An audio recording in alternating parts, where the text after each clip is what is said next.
Absolutely.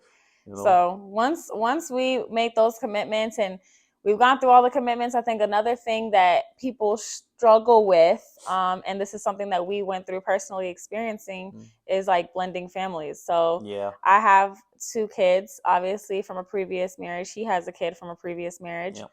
And so, yeah. We were worried about that. We were like, I hope the kids like each other. I hope the kids like us. You know, Mm-hmm. like that was a big thing. And blending families is it's such a hard thing to do. You know, it takes so much humility and so much understanding because you coming from a place of where you believe you're best. You've been a single parent, so the way I'm doing it is the best way. You know, and then you start taking the advice from somebody else, like maybe that's not the best way to do it. Mm-hmm. Maybe that's not a good idea.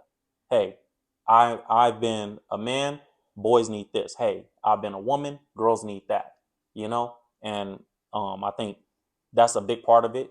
And I think that just the transition of putting everybody in one home, you know, I think that's a big part of it too, because now everybody has to be considered. And I think that was the hardest adjustment for me at first was like I sit this remote down on the counter when you live, you know, when it was just me and my child. I sit this remote down on the counter. My child know not to touch that remote, and it's gonna be there when I get back. But when you blend a family, you have to make those adjustments and compromises. Hey, now it's not just about what you and your child know. It's about everybody has to be happy and everybody has to be comfortable, and not just what you want and what your child is used to. You know? Mm-hmm. Because blending families is like understanding, that it's always going to be a risk, because us Oh yeah, as humans, of course, children are innocent. So no matter how much animosity or how bad the breakup is, if you have a bond with that child, it's hard to let that go, and it yeah, hurts. And it's really, really heartbreaking, probably even more than the actual, like, parting from the spouse, because yep. you're connected with that child, and not only that, but the child's connected to you. So it's always a risk when blending families. I think one thing that we did prior to us blending families, and I do believe that this was an important conversation to have, was what do you require as a spouse from, like, the other person Hmm. for your child? Because Yeah, everybody's different. yeah, Everybody's different. There's women who are like, no, I just want a man, but I don't want him to have nothing to do with my kids. Then yeah. there's other women who are like, no, well, I do want a man, and I want an authority in my house. I want him to be able and feel Involved. comfortable with disciplining my kids. Some men won't feel comfortable disciplining kids that Yeah. aren't theirs. So it's like, when it comes to the disciplinary version of it, and let's be honest, like, everybody's kids aren't raised like you raise your kids. Yeah. So I have to ask him, like, how I want to know how you raise your kids, because I'm not going to bring my kids, who I feel that are well behaved Yep. and brought up into a Don't chaotic no nobody home. want to deal with your ratchet kids. Yes, when Ain't you're nobody trying to deal with your ratchet kids, at bro. all. I Like don't care. I that's don't let real. my kids jump on the couch. Your son's Yeah, not jumping on my couch. real talk.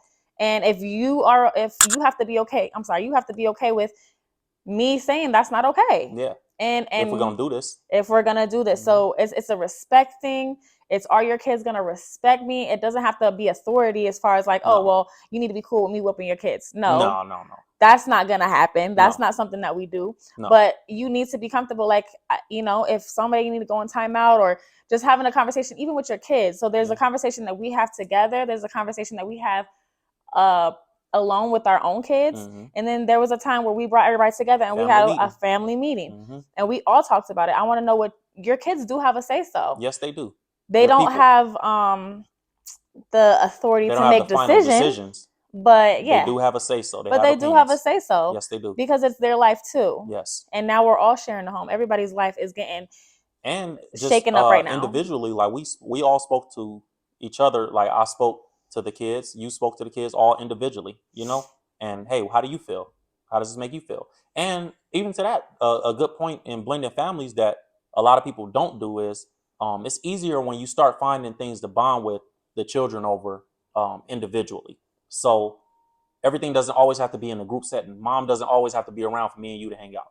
You know what I mean? Mom doesn't always have to be around. Me and Dave's son, which is my bonus son, we go play basketball together. That's our bonding thing.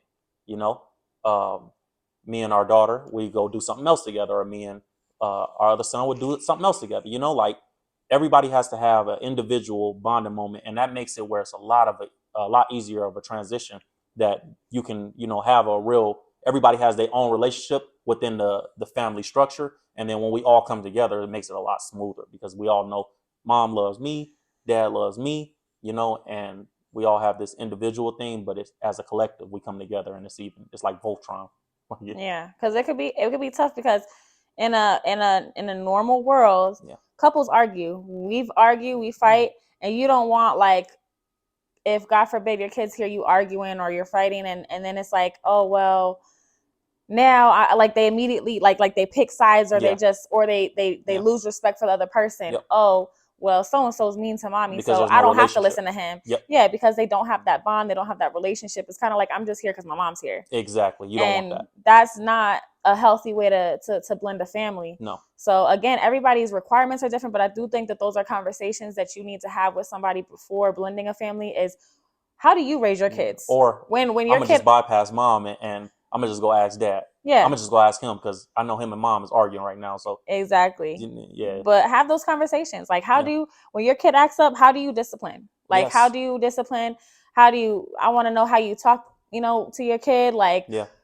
you know what I mean? Because some people are like, I don't cuss at my kids. Yeah. Some people are like, well, I tell my kids shut the F up. Like, Yeah. you know what I mean? Like, so there's just, there are going to be different, obviously, traits. You're two different people. Mhm. We come from two different homes individually. But one thing that I did respect him for, when he said, when we do make this commitment to move in together, he said, regardless, I'm the woman of the house. Yes. And he said, your rules matter too. Yes. So it's not like, oh, well, you're moving into my house with you, and now everything I say goes. No. All my rules are what applies. No. That's not even realistic. Like who will want to, that's tyranny. Like that's being a tyrant, bro. Nobody will want that. You wouldn't want that. You wouldn't want to be in that position. Yeah. Let alone put some children in that position. Like, hey, no, we blending this thing. We need to have, essentially, you kind of make it like everything goes out the window. Like, okay, well, everything that I've been doing by myself, that goes out the window. Now we have to come up with our whole new, this is what we do as a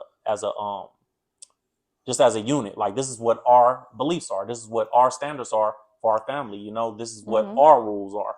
It's not a her rules, my rules thing anymore. It's just, this is what our rules are. His more, to just give you an example, I'll say this one was, he was more very strict when it came to bedtime. So I remember he used to tell me, like, no, my son is in bed 9 o'clock. No phone, no TV. No kids need to be up around He here. said, I don't want to o'clock. hear. He said, I don't want to. His exact words were, I don't got nothing to talk to no kids about past 9 o'clock. Past 9 o'clock. That's real. He didn't want to see no kids. He didn't want to see. And in my household, I'll admit, it was a little bit less structured in that sense. Some mom stuff. So my kids, I'm like, well, as long as they wake up in the morning in time for school and they got good grades, and I'm not saying that my kids is up till 2, 3 in the morning. No, not that late. But I didn't have a shutdown time. I wasn't like, everybody in bed. It wasn't like boot camp for me. That comes from upbringing. Like my upbringing was, successful people go to sleep and wake up at a certain time, So I always wanted my kids to be successful. So what was embedded in me was, this is the time that you go to bed. This is the time that when it's time to wake up, you wake up, you're fully charged, you're fully refreshed, and sometimes you have to budge on that thing. So, hey, it's Friday night, Yeah. And the kids can be up to midnight on Friday night. My thing was just being, a single mom. I wasn't home all the time to put them to bed at a certain time. So they had a little bit more, freedom in that sense of, whenever they ate and cleaned up and got ready for bed was kind of like, it varied every night. Yeah. But now that I'm in a structured home, more so where we have each other to work off of, like I said prior to this, he wants dinner by 7 p.m. So now everybody eats dinner before 7 p.m. So now there's kind of no reason for anybody to be up and out the bed past 9 o'clock, because we all ate at 7 a.m. because now I have that availability and flexibility to be home to cook a meal for my kids, because he gives me that financial freedom. There you go. I'm not stressed out working 2-3 jobs and running my business and not able to do things. So now I have a little bit more financial freedom, and it puts me in a position to where, yes, now dinner's cooked at this time and everybody eats all together at the same time. So at this point, it's like, y'all shower, clean up. What y'all doing up at midnight? Yeah, and even still, it's not. It's still a compromise. It's not even like shut up and go to sleep. It's like, No, all no, right, no. now this is shutdown time. Y'all go in your rooms, and I don't Yeah, want to hear you, see you. Just yeah. And if we see y'all on the phones too late, y'all gonna start checking them phones in oh at a yeah, certain we time. check the phones You in. The know? phones got to go at a certain time. That's Yeah. definitely a thing. But it's just an example of how we compromised and made that decision, and it wasn't just his rules, and I wasn't just like, well, I don't do that with my kids, so they're not going to do that. It was something that we came together, and it kind of actually just, I don't even believe that we had a real mandatory conversation about it. It kind of just flowed together because I respect his values, he respects my values. And you want things And to work. You want it to go smooth. You want things to play out right. You don't want to be in no position where we're arguing over things that we should be agreeing on and things that we should be working together on. So yeah, it just played out and it worked out because we had the intentions of it working out. We wanted to make sure that we did everything to make the other person comfortable and make the other kids comfortable. And it works out when you have those intentions and you move genuinely, I believe. yeah. So yeah, we do have we have had those compromises when blending the family, but I think that it's very easy to make those compromises if you have the intentions of being with somebody, and if you have the true intentions of, hey, I want to love your children just as much as I love you. Because a lot of people don't want to love a person's children. They want to love that person, but they don't want to be involved with that person's children. And there's no way to get around that. When you're a single parent, there's no way to get around, or if you're dating a single parent, even, that you're gonna have to love that person's children. And if you don't, it's gonna be very hard to have a relationship, a healthy one, and continue it. Because I know that I've taken the time to make sure that I love each kid individually and make sure everybody feels the same. Everybody's getting the same financial comfort. Everybody's feeling like they're included. Everybody's getting the same love. Everybody getting the same attention. And that everybody knows that the rules are across the board. My kids don't have a different rules than your kids. Your kids don't have different across the board. This is me and Babe's rules, and that's it. Yep. So I think that's pretty much what it is. And you have to, as women, I feel like we need to be a little bit more honest with ourselves when it says, because it's almost like we're, again, you feel like you're going to intimidate a man once you bring up the kids in the situation Yes. in those conversations. So it's like, listen, so women will, first thing you'll say out of their mouth like is, well, he ain't got to worry about my kids. I take care of my kids. I work. I provide for them. I do this. I do that. Okay, of course. And nobody's gonna take that from you, baby girl. Nobody is, because I was a single mom since I was 15 years old, like up until a year ago. So I understand that, but you have to be real with yourself and understand that when you are putting yourself in a committed relationship, that man does have to provide for your kids. Yes. Because if he's going to be a husband, he is a provider. And I'm going to give a perfect example of that. And this is a conversation that me and her had in our first couple months dating, and we had those uncomfortable conversations, which is one of our blessings. But we had the conversation of what's the difference between, a man providing for the children and a woman providing for the children, or, a stepmom and a stepdad. And I told her the difference was, if I have a child here and my child doesn't have shoes, and I go, yeah, my son just needs shoes. Well, she doesn't feel the pressure that she has to go get him shoes. That's my job. I'm the man. I'm the provider. Go get him some shoes. Now, put that same situation in her seat. She comes to me and she says, yeah, the kids don't have shoes. And I'm like, well, go get them some. That feels okay. Now I'm an ain't shit nigga. You know what I mean?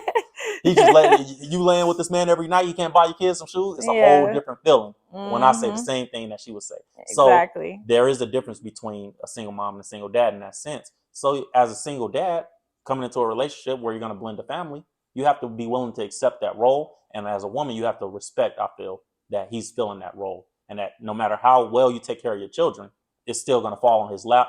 And from the children's perspective as well, at some point it will fall on his lap. Yeah. At some point it will fall on his lap. And from the children's perspective as well, they're not, if the lights get cut off, or if there's that pink notice on the door and they're saying, hey, you guys got to get out, who are they going to blame? You thinking they're going to say, Mom, why didn't you pay the rent?